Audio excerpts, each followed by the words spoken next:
pessoas! Aqui é Tupá Guerra, historiadora e demonóloga, e hoje a gente vai mergulhar no mundo da religião. Já que eu faço história, demonologia, etc. Mas como eu não sou a única pessoa que estuda religião academicamente, ou será que dá para estudar religião academicamente? Então, eu trouxe um convidado. Então, muito obrigada, Daniel, por estar aqui, Daniel Gontijo, que tem o doutorado dele em neurociência e também estuda religião, que nem eu. Exato. Então, por favor, se apresente para minha audiência. O foco não é nos demônios nem nada disso, embora eu tenha super interesse em ver como a crença em demônios impacta a saúde mental, mas eu estudo psicologia da religião desde o meu doutorado e eu adoro conversar sobre esses assuntos, ciência, religião, filosofia. É um prazer estar aqui, Tupá. Retribuindo, né? Você já foi ao meu canal algumas vezes, então Isso. estamos aí para Isso. bater, continuar esses papos, né? Interessantes sobre religião. Fica na conexão. É. Pois bem, e se é para falar de religião, eu vou começar com a coisa que eu acho que é mais difícil da gente fazer, definir.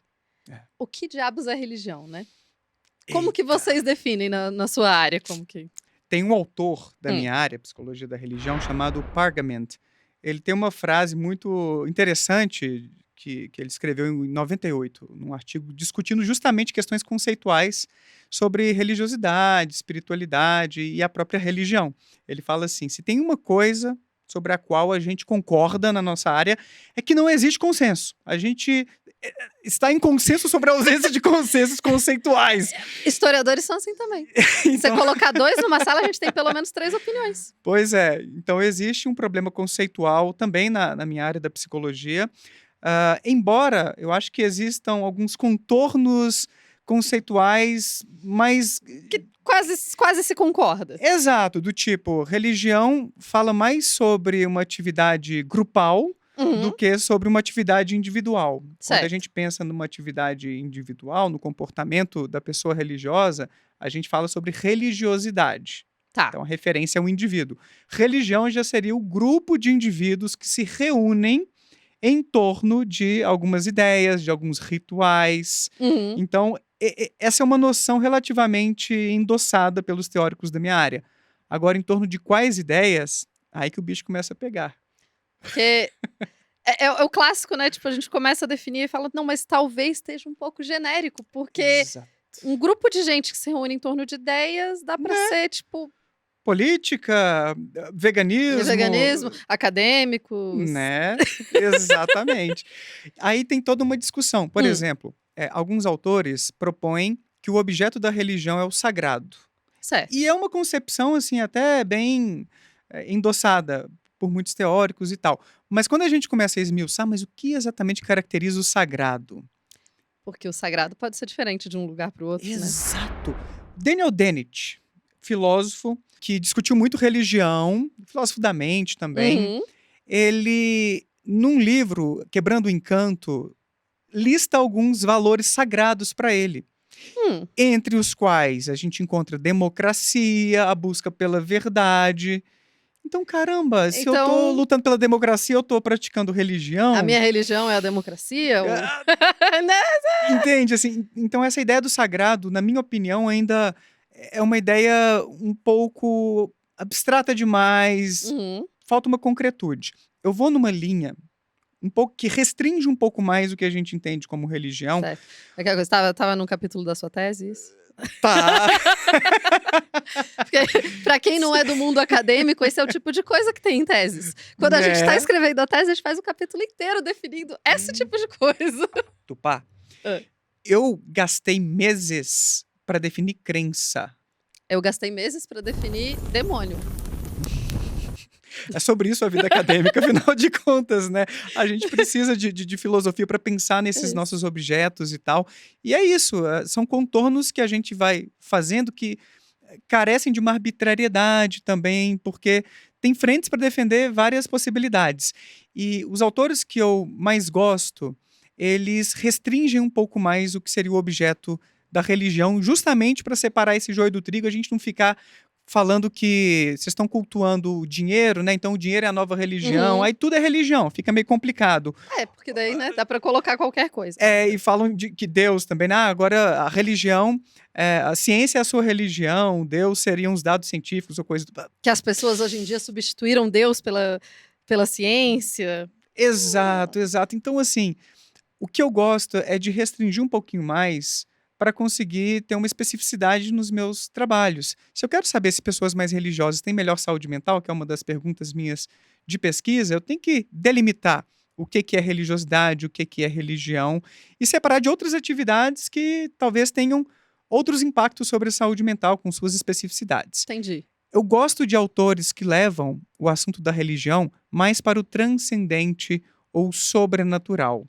Alguns autores são ainda mais restritivos e dizem que o objeto das religiões é Deus ou deuses, o ser mais Então precisa de um importante. ser.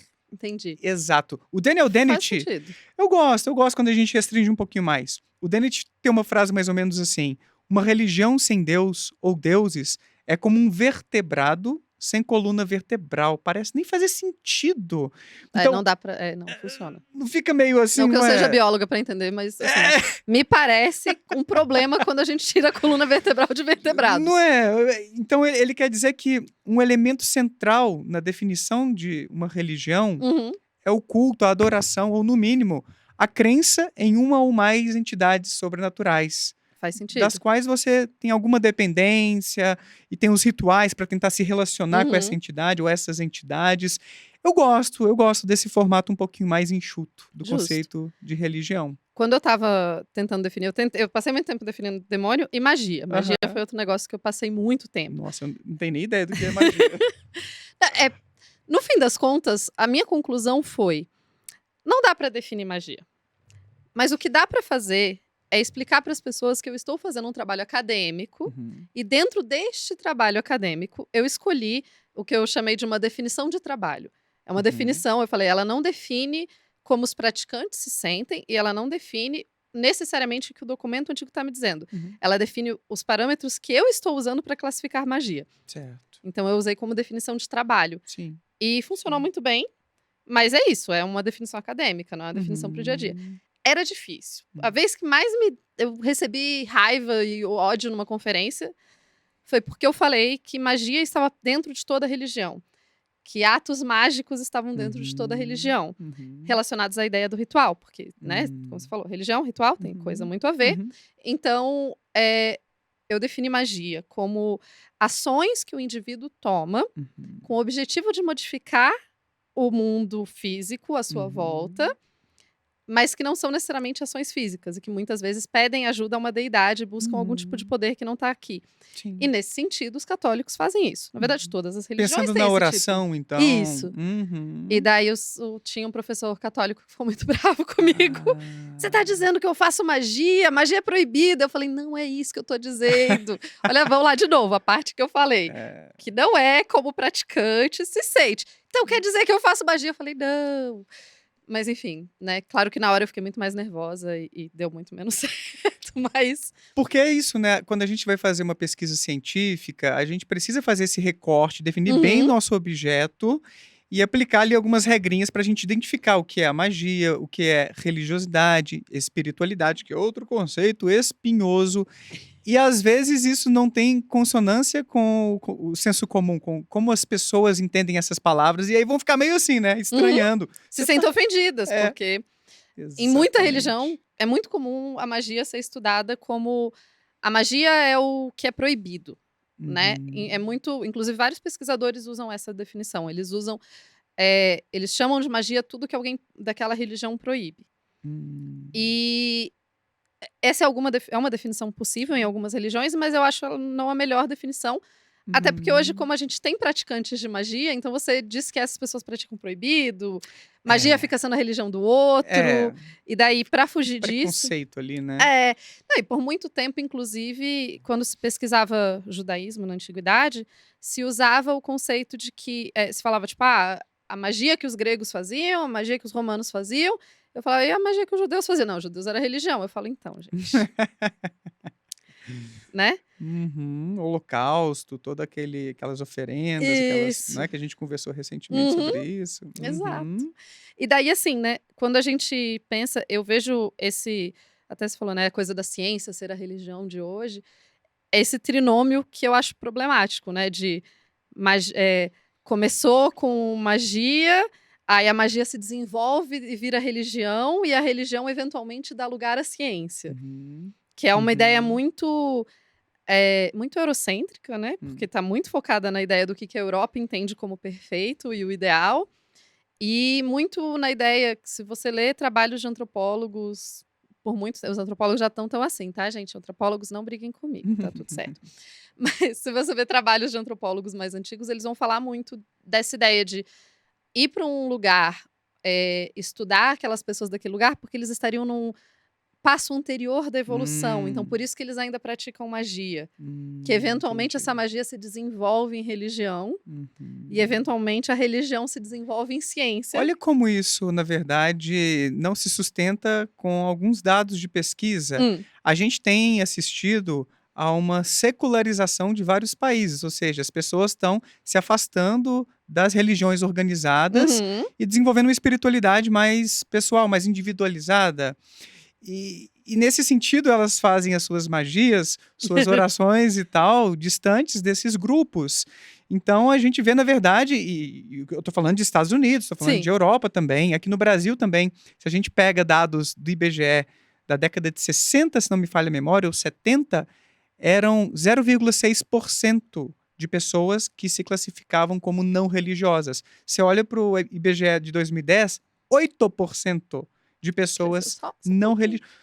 Olha, de 0,8 para 8%, então não necessariamente a magia ou esse tipo de fé, de ritual individualizado se desenvolve numa religião e existe esse processo contínuo e Evolucionista, né, assim, é, é uma ideia de eu acho que não faz sentido. A gente olhando para esses dados, parece que, na verdade, a tendência agora está sendo o contrário. As pessoas estão se tornando mais independentes na sua espiritualidade, precisando menos de igrejas ou de centros espíritas ou o que quer que Uhum. seja, para ter esse lado seu místico, espiritual se desenvolvendo. E muitas vezes dependendo até de, não sei se a palavra é dependendo, mas acompanhando até líderes espirituais, religiosos pela internet.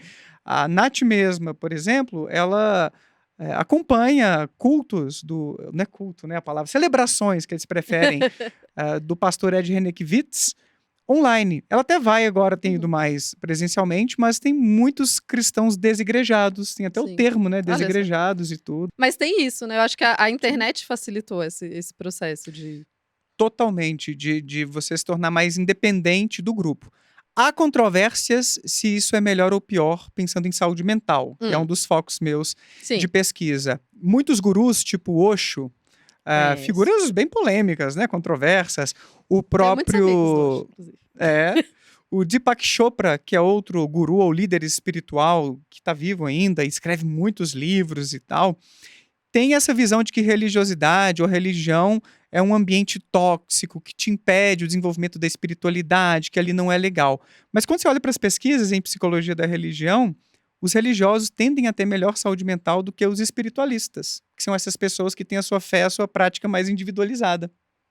Então, não se sustenta Uhum. empiricamente esse tipo de visão preconceituosa ou de que religião é uma coisa ruim para sua cabeça. Na verdade, os dados dizem o O oposto. oposto. Não que não haja um lado sombrio na religião. E é um Não dos que seja meus. perfeito, né, assim, a gente não tá aqui dizendo, gente: Não. "Convertam-se todos", não é isso que a gente tá dizendo. Não, é isso. Inclusive, existem envolvimentos religiosos que são bastante nocivos à saúde mental. Tem dados mostrando, por exemplo, que quanto mais a pessoa está envolvida com certos tipos de religião, acho que vou colocar desse jeito, ou religiões mais controladoras, seitas, vai, Uhum. vamos usar o termo comum, seitas, Sei. elas podem ter mais resistência a procurar auxílio médico, ajuda médica ou psicológica quando desenvolve um transtorno mental. Porque eles interpretam que aquilo ali é uma coisa do diabo, é Uhum. uma coisa, um problema Um problema espiritual, espiritual. isso aí. Eu não tô me dedicando o É... suficiente, eu não tô Eu entrevistei o Juliano Zardeto hum, no meu canal, que é um ex-espírita, que certo. traz justamente esse tipo de questão. Daniel, eu fiquei 1 ano buscando um tratamento espiritual para um problema que era totalmente psicológico, psiquiátrico. E ele piorou a condição de saúde dele por conta disso. Então, não estamos afirmando que todos têm que ter uma religião, que é Não, bom gente, demais, mas existem mas se quiser benefícios. pode. Pode, é claro. Existe um tipo de espiritualidade que é saudável, que está Sim. tudo bem. Mas também existem envolvimentos religiosos um pouquinho mais problemáticos. Principalmente quando a gente vê essa tensão entre ciência e religião no discurso desses líderes religiosos. Ah, sim. A ciência como o grande malvado, né? Exato, como algo perigoso. Tupá, tem igrejas onde os líderes colocam assim: fazer faculdade para quê? Dedique-se ao reino de Deus que está próximo. Jesus está prestes a voltar. E eles desencorajam os membros a fazer faculdade. Será que é porque de fato Jesus está prestes a voltar ou eles veem ali uma ameaça? Inclusive, essa coisa de Jesus estar prestes a voltar, quando a gente pensa no cristianismo primitivo, né, um dos problemas do cristianismo primitivo, uma das questões que as pessoas vão ter que lidar, é o fato de que os primeiros cristãos acreditavam que Jesus estava voltando. E não era, Sim. tipo, daqui a pouco, era nos próximos 5 anos, nos próximos 2 anos. E daí isso não acontece e toda a doutrina vai ter que se adaptar a esse Exato. processo, porque daí quando ele vai voltar? E vão dizer que o cristianismo gosta muito de achar datas para Jesus voltar, né? Que se tem um negócio que o cristianismo fez Muitas nesses vezes. mais de 2000 anos quantas vezes eu já vi alguns fins do mundo desde que eu... Na época das guerras, Primeira e Segunda Guerras, o pessoal ficou em cima. É agora, porque olha só, em Apocalipse tinha isso, e as coisas estão acontecendo. E o pessoal falhou miseravelmente nessas profecias. E aí eles ressignificam, né? A gente estuda um pouquinho isso também. Como lidar com as profecias que não se cumprem. É a ressignificação. Sim. Tem um culto a alienígenas, eu esqueci o nome, isso aí eu peguei de segunda mão. Qual deles? Conheço alguns. Foi um colega que eu entrevistei e contou essa, eu não conhecia. Será que é Astacheran? Ai, eu não vou lembrar Tudo o bem. nome. Mas rolou isso, de haver uma promessa que a nave viria para resgatar, porque senão o mundo ia acabar por aqui. E não acabou o mundo naquela data prevista. E aí, como eles ressignificaram isso? É que a gente fez as coisas tão corretamente, isso agradou tanto aos alienígenas, que eles impediram o fim dos tempos. Muito bom. Então, aquela pequena seita... Eles macetaram o apocalipse. Macetaram o apocalipse, fizeram direitinho e os aliens deram um jeito ali de o mundo não acabar. Entendi. Então, é uma maneira de lidar com essa dissonância cognitiva das profecias que não se cumprem. Eu vou dizer que é até um pouquinho melhor do que... Eu cresci nos anos 90, gente. Final dos anos 90, começo dos anos 2000, era aquele momento da galera se matando em seitas, né? Porque ia passar a nave, você tinha que se matar no momento correto e etc. Isso é todo um outro rolê. Mas eu lembro muito, isso era... E daí todo programa de TV, seriado, tinha essa coisa, tinha esse paranauê das seitas, assim. Demais, era demais. Muito. Mas essa tensão, eu acho interessante, porque essa tensão entre o mundo acadêmico e a religião, ela é uma tensão que existe há muito tempo, mas ao mesmo tempo ela não existe desde sempre, né? Porque o próprio mundo acadêmico, em alguma medida, deriva da religião. Aí é um pouco polêmico, mas assim, né? Dá para fazer todo um outro episódio só sobre como formação das universidades e etc, né? E eu vou dizer que boa parte dos acadêmicos que estudam universidade chega à conclusão que a universidade é uma instituição europeia. As universidades, elas refletem a Europa do século XII. Assim, elas mudaram muito desde então, né? Mas assim, a primeira instituição de universidade, num modelo parecido com o que a gente conhece hoje, de um ensino superior que não necessariamente é para todo mundo, não dizendo no sentido de que não todo mundo pode entrar, mas no sentido de que nem todo mundo precisa, porque pode ter outras coisas técnicas, né? E daí você tem estudantes que vêm de fora e estudam naquele ambiente, você tem grupos de estudantes e tal. Esse modelo é um modelo europeu. Não quer dizer que em outras sociedades não tinha ensino superior ou ensino dedicado. Só que ele era feito de outras formas. E o modelo de universidade acaba se universalizando por conta do século XIX e XX, que a Europa... Bom, desde 1500, né? Mas as grandes navegações, colonialismo, etc, acaba expandindo esse modelo de universidade. Porque existem estudos, por exemplo, a gente tem... A Coreia era um país... País é um pouco difícil essa definição. Mas os reinos da Coreia eram lugares que eles se baseavam já muito no confucionismo e nos ensinamentos de Confúcio, e tinha essa ideia da educação como uma base importante. No Japão, a educação também tinha uma coisa da educação superior, e eles copiaram por um período um modelo chinês, que era a ideia de mérito a partir do conhecimento acadêmico. Então, para você crescer e tal. Depois isso passou. Mas universidade, no modelo mais que a gente conhece, é da Europa. E quase todas que eu fui vendo, né, que eu fui pesquisar, claro, mas quase todas Você que não eu fui vendo visitou, não foi lá é, presencialmente não, constatar. adoraria, mas não consigo voltar no tempo. Aham. Quase todas que eu fui vendo, tem uma conexão muito forte, mesmo na Coreia, com essa coisa do confucionismo e tal, Uhum. tem uma conexão muito forte com grupos religiosos. Os grupos religiosos tendem a ser os que passam mais tempo com essa coisa da mente e do conhecimento, e essa busca pelo conhecimento tende a estar muito próximo em monges, padres e instituições Sim. religiosas, né? As instituições, as madraças, que são as instituições muçulmanas também, que muita gente argumenta que as madraças são da onde vem a universidade, outros acadêmicos vão dizer que é um processo diferente, não é bem a mesma coisa. Tudo isso é uma briga para saber Uhum. quem é a primeira universidade do mundo. E assim, teoricamente, a Universidade de Bolonha foi fundada em 1088. Hum. Mas, assim, esse é uma data que foi um acordo que as pessoas fizeram Ah. em 1888. Eles falaram, então foi fundada em 1088. Mas é que fundação, a gente entra em todo um outro problema. Tipo, Hum. o que define a fundação de uma universidade quando o Aham. sistema universidade ainda não existe? É a carta do rei dizendo que aquele lugar pode existir? É o conjunto de estudantes? É o modelo? Enfim, A então... plaquinha que colocaram ali em algum momento? Isso. Qual que é o rolê que Critério. define Ó, o problema a da data? definição de novo, né? Aí, ó, os critérios pra gente falar que é a partir daqui. Uhum. Isso estabelece o nascimento. Onde começa a vida? É na fecundação. Tô brincando.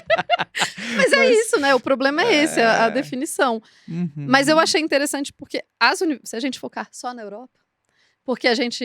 Não, porque é o modelo de universidade que a gente tem, ele vem da Europa. A religião era uma das coisas importantes que se estudava na universidade, né? A teologia era uma das matérias que se estudava. Não existia engenharia, gente. Em 1200 na universidade, ninguém estudava engenharia. Uhum. Ninguém estudava biologia. Porque tudo isso, o que se estudava era oratória, se estudava artes, se estudava teologia.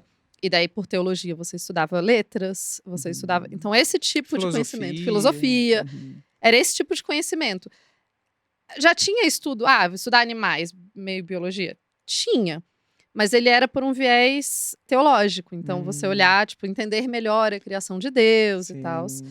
Então, essa tensão entre a igreja e a universidade não necessariamente existia, embora as universidades não fossem relacionadas diretamente à religião. Então, tipo assim, a universidade não era subordinada ao Papa. Certo.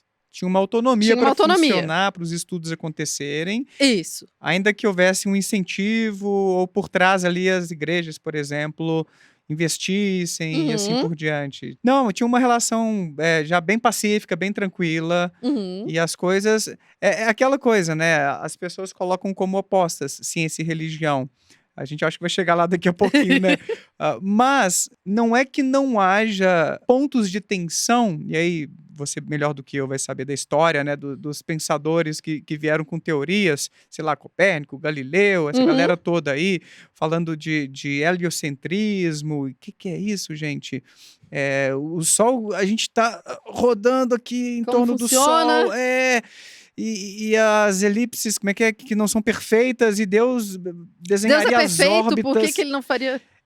Então assim, algumas descobertas, algumas conjecturas incomodaram ali atrás, Sim. né? Então também não é dizer que não houve e não há tensões também, né, Tupá? Mas também como as pessoas colocam, né, religião versus ciência, como campos totalmente antagônicos, é um exagero. É um exagero. Não, e se você... Porque é justamente isso. Galileu, Copérnico, tal, eles falaram coisas que irritaram? Sim. Mas a gente tem que ir um pouquinho mais a fundo. O clássico é mais complexo. E é mais complexo não quer dizer que é mais chato. Só quer dizer que é mais complexo mesmo. Na verdade, eu acho mais legal. Porque eles acreditavam em Deus. Existe um debate muito forte, não sei se coisa do... Existiam ateus antes do século XIX? Existe um debate enorme sobre isso na história, tipo... Eu tenho um livro do Georges Minoir, História do Ateísmo, que ele discute um pouco isso. Aí a solução dele é classificar tipos de ateísmo. Tipo, ateísmo teórico veio mais consistente com o iluminismo, essas coisas assim. Confesso que eu não me lembro dos detalhes, tem uns anos bons aí que eu li alguns capítulos desse livro. Mas existe uma espécie de ateísmo prático, pragmático, que seria basicamente você viver como se Deus não existisse. De uma forma despreocupada, sem até conceber. Mas, pensando pela psicologia, isso não é ateísmo. Então, E isso é um argumento que vários historiadores vão fazer. Eles vão dizer que o pessoal no século XVIII, século XVII, eles não concebiam a ideia de Aham. não existir Deus. Eles podiam não pensar em Deus no dia a dia, eles podiam não se preocupar, eles podiam ir na Uhum. missa, não fazer nada. Mas a concepção de mundo estava relacionada com a religião. Então não tinha como ser ateu necessariamente. Sabe onde essa discussão, que mais uma vez é conceitual, o que é o ateísmo, o que são os ateus, desemboca também? Hum, É muito comum a gente ouvir, no meio ateísta, a ideia de que todos nascemos ateus. Que o teísmo, ou a crença em Deus, é algo que foi incutido, que a gente aprendeu, a gente foi Uhum. condicionado, doutrinado e assim por diante. Que o nosso estado natural seria o ateísmo. Mas, numa O homem nasce bom ou perspectiva. mal? Mas numa perspectiva psicológica, pelo menos aquela que eu adoto, não que seja a única, Uhum. bebês não são ateus, porque bebês não entendem a ideia de Deus. O ateísmo, ele seria a negação da existência de Deus, ou a atitude de você, entendendo o conceito de Deus, dizer isso é falso, isso não existe. De É forma diferente de simplesmente não ter a crença. O de não pensar no ateísmo assunto. o ateísmo não seria a falta de crença em Deus, seria a descrença em Deus, enquanto uma atitude presente ali, ó. Eu entendo a ideia de Deus e eu nego a existência dele. Ou eu digo, não há divindade alguma. E bebês não entendem o conceito de Deus, nem cachorros. Eu vou dizer que o meu cachorro Dexter é ateu, porque ele não tem a crença em Deus. Então, Eu acho que ele não tem crença, ponto. Ele não entende esse conceito. não tem crença, não tem descrença. Então, são seres teologicamente indefinidos. Eu Entendi. prefiro, saca, colocar nessa categoria de não faz sentido dizer que um cachorro é cristão, nem que é ateu. É um tipo de atributo que só faz sentido a gente colocar em pessoas que compreendem a ideia de Deus e vão ter uma atitude diante dessa ideia. Uhum. Atitude de crença ou de descrença, ou de dúvida, que é onde entra o agnosticismo nesse meu modelo teórico. Uhum. O agnosticismo seria a experiência de dúvida marcante ou uma dúvida significativa diante da ideia de Deus. Certo. O agnóstico é aquele que responde, eu não sei se Deus existe ou não. O ateu responde, Deus não Eu tenho existe. certeza que não. E o teísta, Deus existe. Ainda que a gente possa tolerar alguma margem de incerteza nesses extremos aqui, do ateu e do teísta. Na verdade, boa parte dos ateus e boa parte dos teístas Então, tem uma margenzinha de dúvida. Até o Dawkins. olha Até aí. o Richard Dawkins, ele, no seu Deus no Delírio clássico, ele se coloca entre o 6 e o 7 na escala dele de convicção de teísmo e De- ateísmo. Ele fala, gente, vai que... Vai que...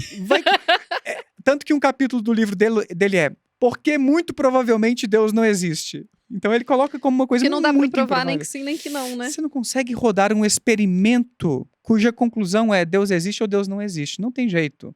Não dá para você ser taxativo, categórico nesse sentido de fechei a questão, não precisamos mais duvidar, questionar ou discutir. Uhum. Né? Aí a gente entraria num discurso um pouco mais próximo à religião, que seria o dogmatismo. Né? Não tem abertura nenhuma para discutir isso, para questionar. Isso que está posto, pronto e acabou. E não é essa a realidade. Porque daí a gente entra muito mais numa questão de crença do que... Claro que, pra quem acredita, você vai ter várias e várias coisas que te demonstram que Deus existe. E pra quem não acredita, tem várias e várias coisas que Sim. demonstram que existe. E daí, gente, não tem como comprovar 100% um lado ou outro. O Comte Sponville, um filósofo, fala justamente isso. Ninguém sabe, no sentido técnico do termo, saber, no sentido de ter uma crença verdadeira e justificada, ter provas, razões que são transparentes, límpidas. Olha, como 2 mais 2 são 4. Uhum. Ninguém tem esse tipo de garantia. Aí você falou a crença verdadeira e eu lembrei da filosofia. Eu lembrei da matéria. Eu fiz no mestrado a matéria de lógica, porque a gente entra em lógica. Aham. É muito, muito legal, muito difícil. Eu estudei especialmente Plantinga e o modelo dele aqui no Calvino, que é um modelo que vai pensar justamente quais são as garantias para a crença em Deus. Pensando a partir de um modelo lógico, né? E daí, quando eu falo lógica, para as pessoas, para ficar fácil, lógica não é fácil, mas para ficar um pouquinho... Bem Não tô falando complicado. lógica no sentido geral, que a gente pensa assim, isso é lógico, isso não é lógico. É. Não, a lógica da filosofia, ela tem preceitos e pressupostos, e daí você vai trabalhando esses pressupostos, é quase uma fórmula matemática. E daí, nesse modelo, então, que seria quais são as crenças que podem garantir, o que que garante a sua crença em Deus. Então, quais são, você tem que pensar racionalmente, o que que você usa como argumento para você mesmo na sua crença em Deus. Uhum, E uhum, daí, enfim, mas isso tem muito tempo, porque meu mestrado faz muito tempo, uhum, mas uhum. é muito isso, assim, né? Então, E tem gente na filosofia também pensando, total. e daí a ideia não é você questionar se Deus existe ou não. É você questionar como que as pessoas acreditam nele, ou Sim, não. sim. Que é diferente de questionar se ele existe ou não. Totalmente. Como são estruturados os argumentos a favor e contra a existência de Deus, aí a gente já entra na filosofia da religião, Uhum, que os sim. caras se debruçam totalmente sobre isso, e aí lógica come solta também, e eles ficam nessa briga complexa. Mas você sabe que a Hum, teologia, além de beber da filosofia também, existe um conceito, eu não sou especialista no tema, tá? Mas eu lembro do Carl Sagan, no seu Variedades da Experiência Científica, que é um livro em que ele se dedicou a discutir a existência de Deus, pegando um pouco dessa ideia da teologia natural, porque existe um movimento, começou lá atrás, de teólogos, uhum. trazendo observações sobre o mundo, observações empíricas de como o mundo funciona, da natureza, por exemplo, a beleza das coisas, questões estéticas, né, e tal, a complexidade do organismo, do olho e tal. Hoje a gente tem, né, o design Design inteligente aí, inteligente, oh que é meu Deus. classificado como uma proposta pseudocientífica, inclusive, para poder argumentar a favor da existência de Deus. Então, muitos teólogos acabam se debruçando sobre o que a gente tem a partir da ciência que parece sinalizar, sabe, Uhum, que algo foi projetado, que justo. as coisas não ocorrem por acaso, tem um plano maior por trás. Então, veja como, às vezes, na própria teologia ou na filosofia da religião, por parte daqueles que são teístas, Uhum. crentes, a ciência é chamada para auxiliar os argumentos a favor da existência de Deus. Então a A gente vê ciência não aí um tá. tipo de interação onde a ciência pode acabar favorecendo. Não acabar favorecendo no sentido de temos experimentos que mostram que espíritos existem, a gente tem uma alma, até porque muitos críticos dizem que eles acabam distorcendo a ciência muitas vezes para Pra que seja justificar ali, dito né? aquilo que eles querem ouvir, que haveria certa desonestidade em alguns argumentos, mas não Hum, dá para generalizar não. Eu já vi aham. alguns argumentos que são, digamos, interessantes, assim. Ó, que bacana essa linha aqui, o princípio antrópico e tal. Tem algumas coisas bem massas de a gente ler, de a gente discutir. Mas só um exemplo, isso aqui eu acho que é interessante, de como ciência e religião interagem. Ou pessoas religiosas, elas trazem a ciência muitas vezes para dentro do assunto, das discussões. Outro dia eu estava fazendo um react de uma cantora gospel que infelizmente está com câncer, mas deixa um alerta importantíssimo sobre por que devemos confiar na medicina, nos médicos e o diagnóstico precoce, essas Uhum. coisas todas, assim. Muito Pô, que bacana a fala legal. dela, incentivando, porque às vezes as pessoas ficam, Deus vai me proteger, eu não preciso me preocupar com essas coisas, ou tem um Uhum. preconceito também, muitas vezes. É, né, e você falando mesmo que tem, né, tem lugares em que vai se falar: "Ah, não entra na universidade". Daí tem muito aquela visão também que a universidade é um lugar maligno, Sim, né, onde exato.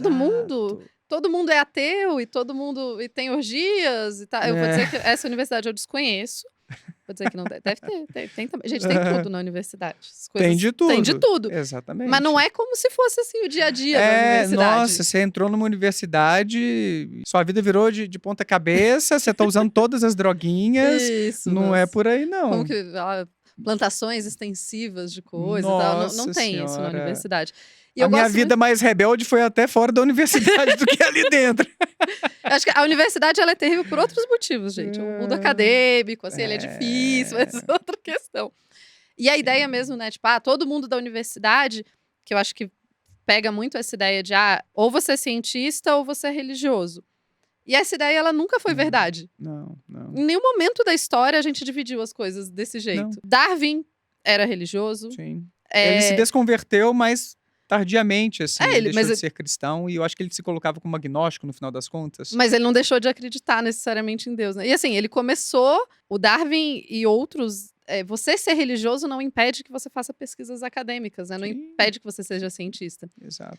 Esses dias, eu estava conversando com uma pessoa, e ela usou um argumento comigo, ela falou: "Ai não, mas esse cientista é um cientista cristão". Aí eu falei: "Cara, mas tem vários cientistas cristãos". Hum. E no caso eu estava com um amigo meu do lado, que é meu colega de doutorado e é cristão, e é cientista. Olha Então, só, ele falou: "Ah, ele é mais cientista cristão", eu falei: "Tipo, ele, que é o cientista cristão, ele é da química, ele não a crença não impede de fazer boa ciência, né". exatamente. Uma coisa não impede a outra. Eu vou te dar um exemplo muito Hum, interessante que eu ouvi do professor Wellington Zangares, se não me falha a memória, ou foi da Fátima, enfim, foi alguém do grupo ali da USP de Psicologia da Religião, do certo. Interpsi. Eu acho que foi do Wellington mesmo. O grupo é muito eclético. Tem ateus, tem agnósticos, tem gente da Umbanda. Tem agora um aluno que é satanismo, Nath, aquele que é seu colega, tá estudando os. Ah, ele é ateu, tá. Tá. Mas eu ouvi alguma coisa que tem alguém, enfim, luciferiano, uma coisa assim. O pessoal, uma colega minha, uma ótima, inclusive, pesquisadora, a Camila é cristã, a Nath é cristã e começou o mestrado dela agora em psicologia da religião também. Na verdade, em psicologia social, mas ela vai estudar Uhum. essas questões religiosas, de experiências místicas e tudo. Então, uma coisa não exclui a Não. outra. Não dá pra gente pensar assim. O que existe, eu encontrei no livro do Antônio Dávila, duas pesquisas que ele menciona sobre como cientistas de grandes universidades pensam a respeito de Deus e tal. E o Hum. que eles encontraram é que eles tendem a crer, quando creem, tendem a crer num Deus impessoal.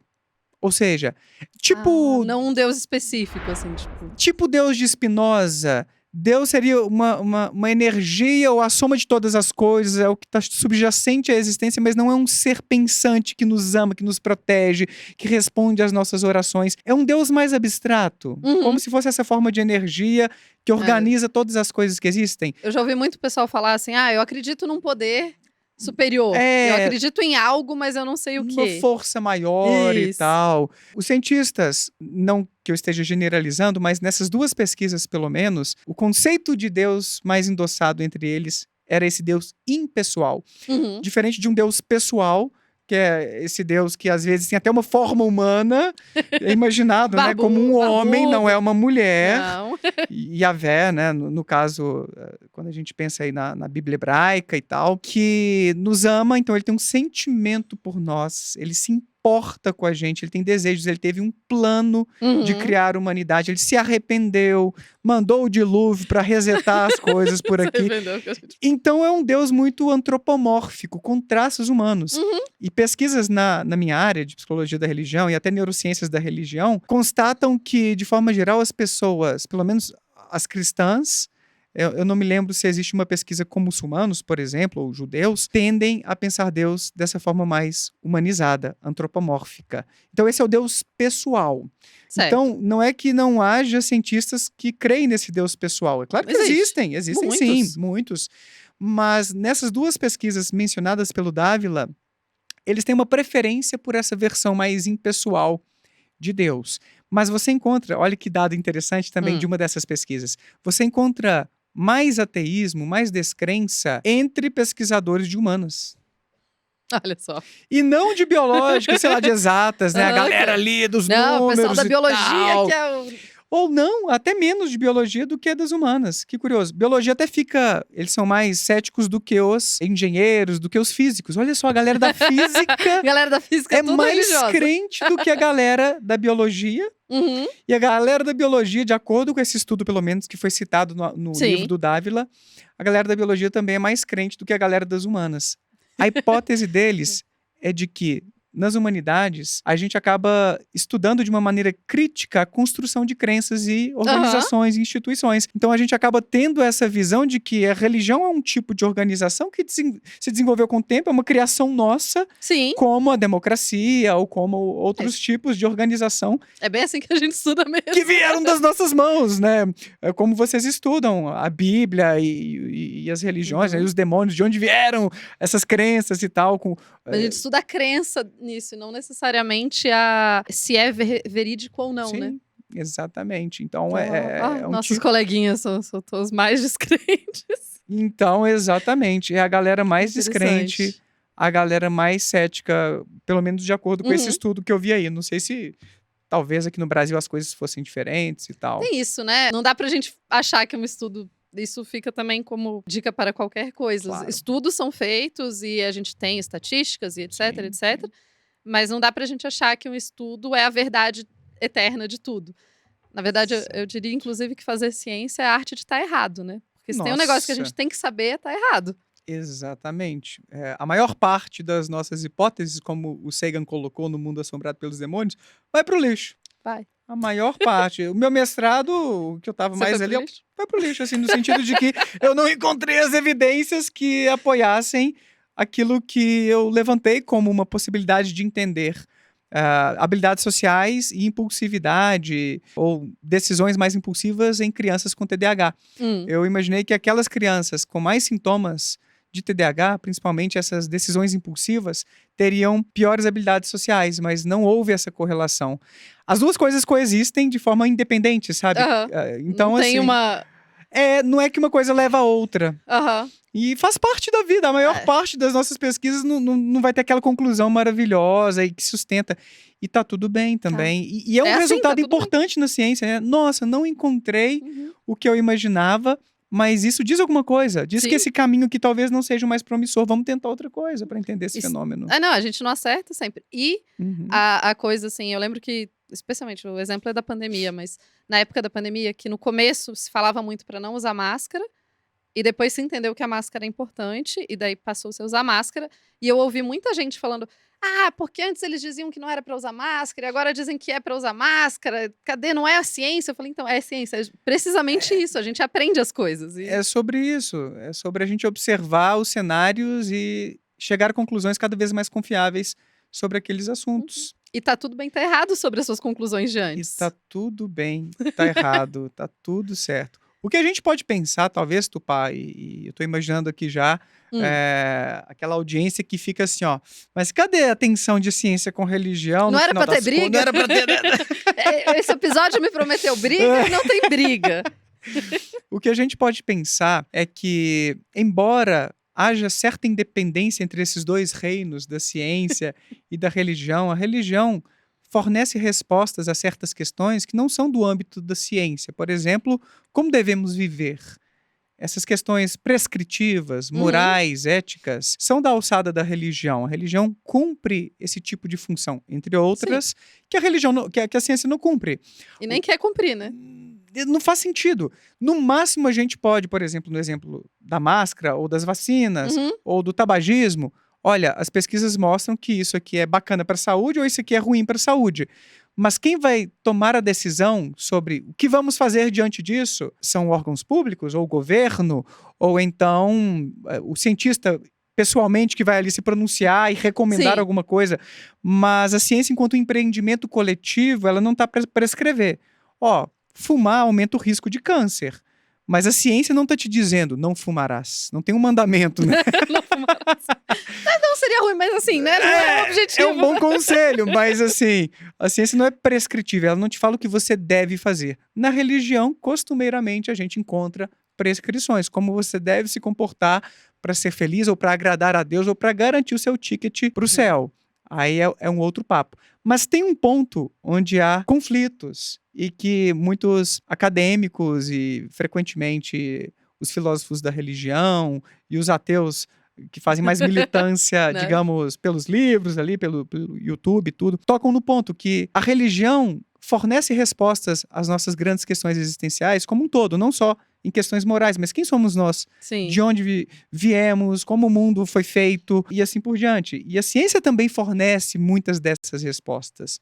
Embora haja suas limitações, né? Mas, eventualmente, a gente descobre que a nossa espécie tem um parentesco com outras espécies por aí. A gente está aqui há bilhões de anos, enquanto árvore da vida, né?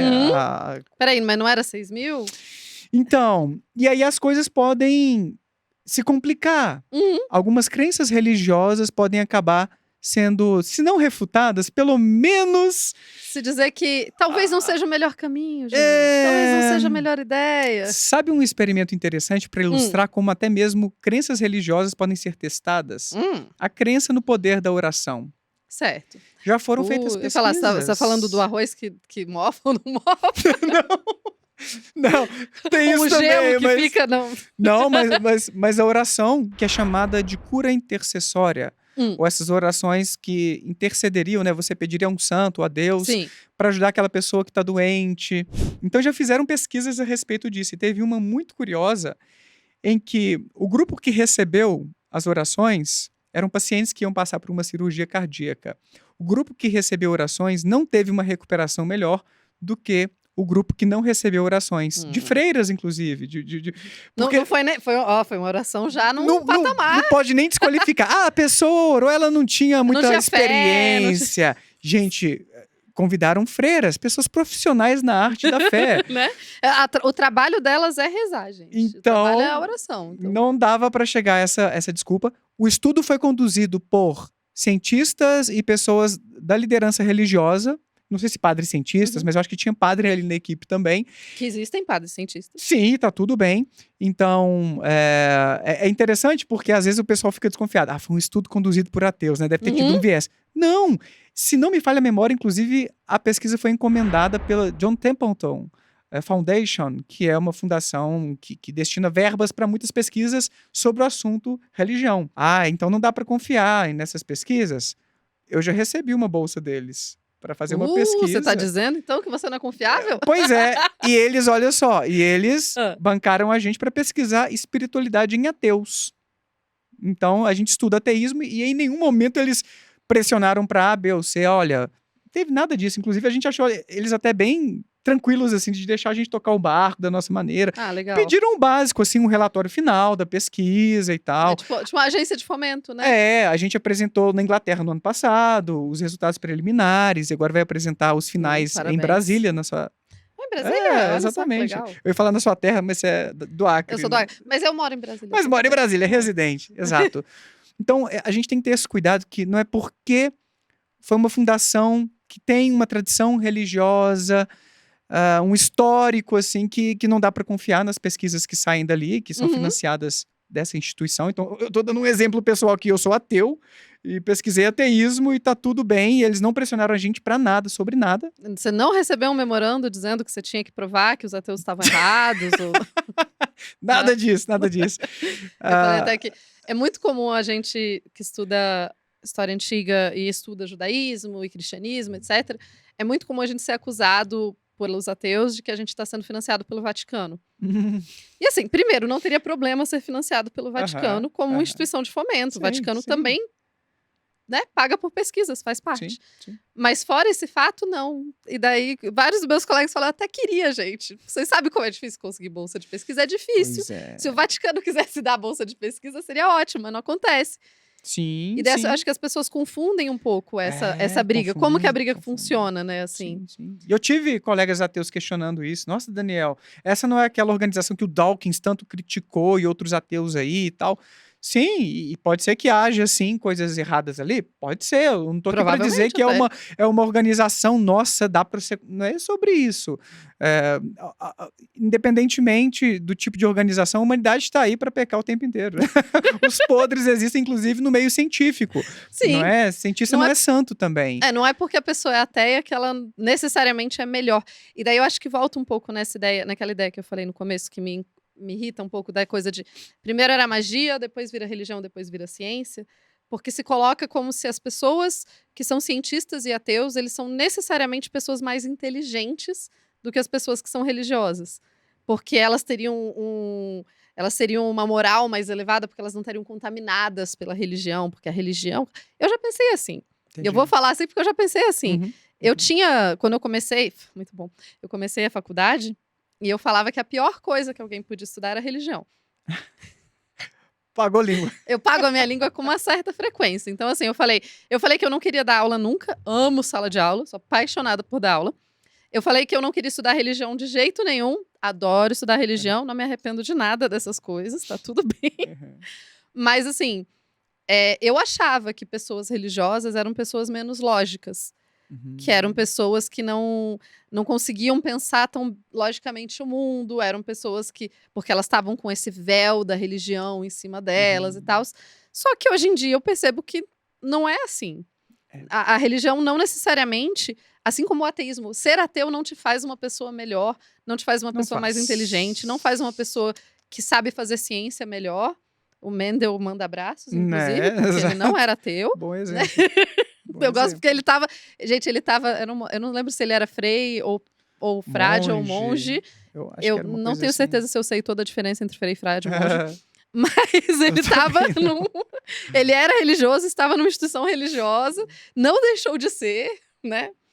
Então acho que essa ideia de colocar, né, assim: "Ah, não, Sim. se é uma instituição religiosa que está te bancando, então necessariamente ela é pior, porque se fosse uma instituição não religiosa, ela necessariamente era melhor". A gente coloca um pouco assim, como se ser ateu fosse um estado melhor de existência, né. Existe essa opinião bem enviesada, e eu vejo que parte mais de muitos Uhum. ateus, se colocando assim e tudo, Essa e tendo superioridade, né, da ciência, olhando de assim. forma preconceituosa os religiosos, e o contrário também Sim. acontece. Um preconceito contra ateus no sentido de, são pessoas sem escrúpulos, sem uma bússola moral. Ou então eu estou lendo um livro do Deepak Chopra, por conta do livro que eu estou escrevendo, eu estou tendo que ler muitos líderes religiosos para ver como eles pensam sobre saúde mental, principalmente, né, Uhum. que é o meu tema. E ele tem essa visão de: eu duvido que um ateu acorda feliz com um novo dia pela frente, sendo uma pessoa realizada. Então eu falei, cara, eu duvido. De onde ele Ateus são tirou isso? ateus são tristes. Inclusive um dos resultados Você não acorda todo dia com vazio existencial? Não! Inclusive, um dos resultados do meu doutorado foi que ateus e religiosos brasileiros não se diferenciam em sintomas depressivos. Ou seja, o religioso médio é tão deprimido quanto o ateu médio. Ou tem tantos sintomas depressivos Uhum. quanto o ateu médio. Então não dá pra gente generalizar. Teve um estudo conduzido na Alemanha pela Sknell que constatou que os ateus tinham tantas crises existenciais quanto os religiosos. Então, não é porque você não tem essa referência transcendental para a vida, sobre um plano para depois da morte e assim Uhum. por diante, que você vai viver crises existenciais com mais frequência. Porque a gente pode encontrar sentido na vida para além da religião, na família, nos estudos, no lazer, nos seus hobbies, enfim, no conhecimento, na Uhum. divulgação científica, no seu trabalho, É. no amor. Tem tantas fontes de sentido que é simplista essa ideia de que se você não tem fé em Deus, então você vive para quê?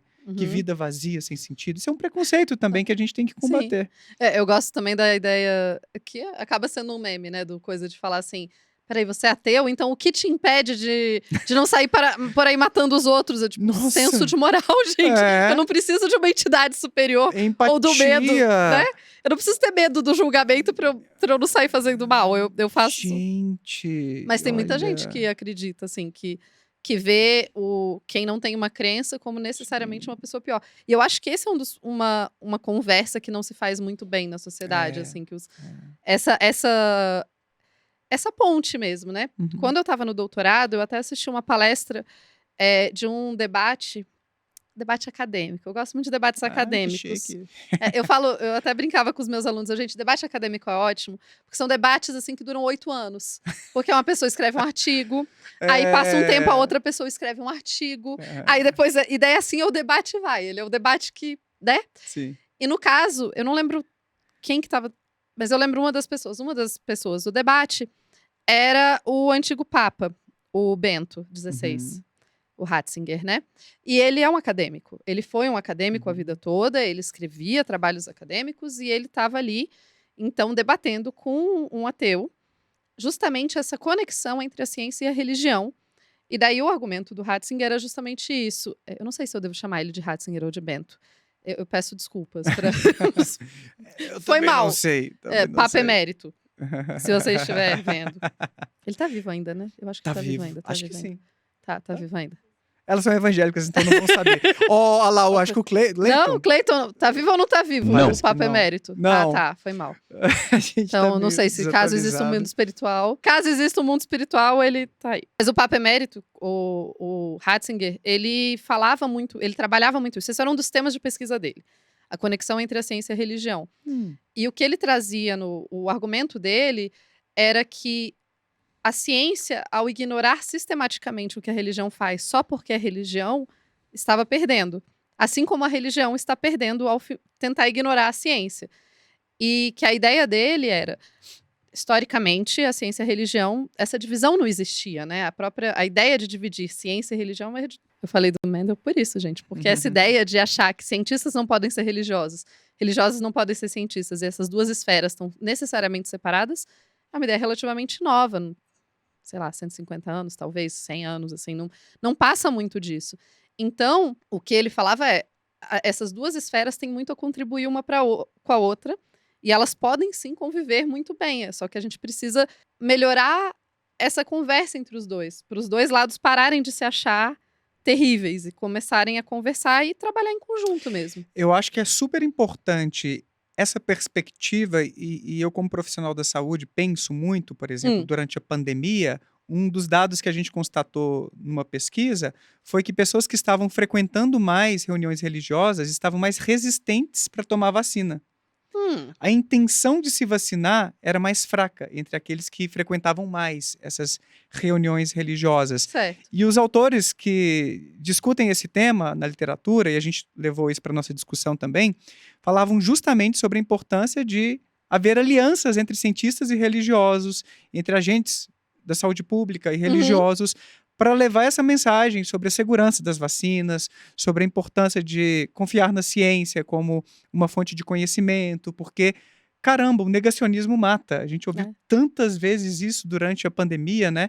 Então, esse diálogo pode ser muito saudável, pode ser muito importante. E, infelizmente, existem barreiras de preconceito das duas partes para isso acontecer. Eu não sou religioso, né? Já falei que eu sou ateu, mas eu fui a um culto com a Nath recentemente para acompanhar. Ela estava sem companhia no dia e eu acho Só para interessante. explicar para as pessoas, Nath é a esposa dele, tá, gente? Nath é minha esposa, exato. Que é cristã e estudiosa do assunto também.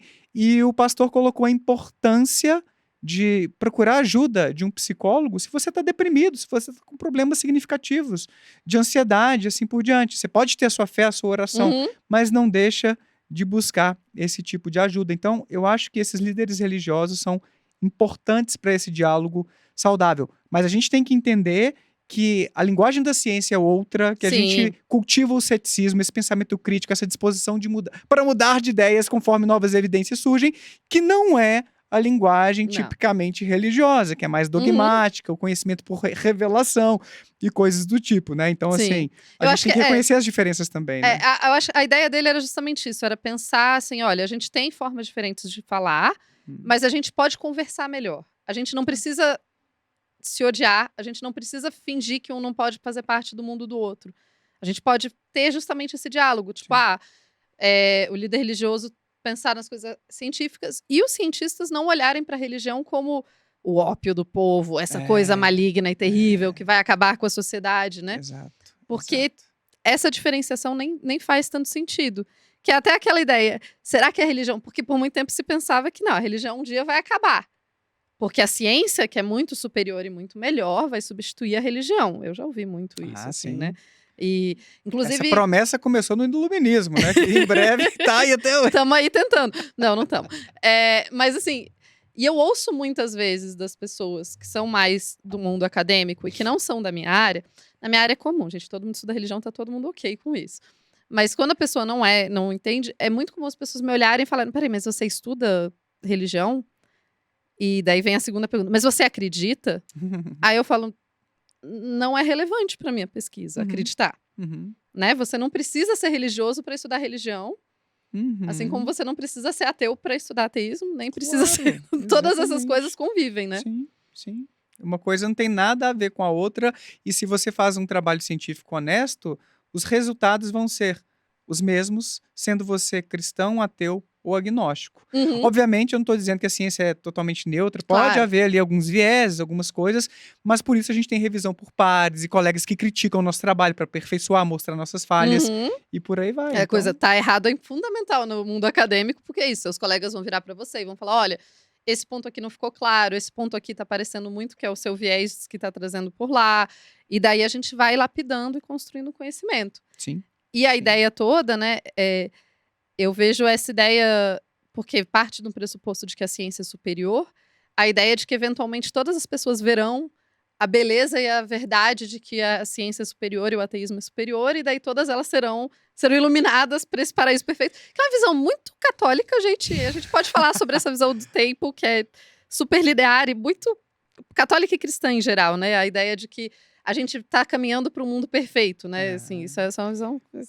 Eu não tenho essa expectativa, não. Muitas coisas melhoram na humanidade, Sim, muitas pioram também. mas algumas vão piorando também. E não dá pra gente ter essa expectativa de que, crescendo a racionalidade ou conhecimento científico, necessariamente a crença em Deus ou religião vai acabar, porque os mecanismos por trás da religiosidade, da espiritualidade, da crença em Deus, eles vão além de simplesmente a falta de um pensamento crítico aplicado às questões religiosas ou é a falta de conhecimento científico.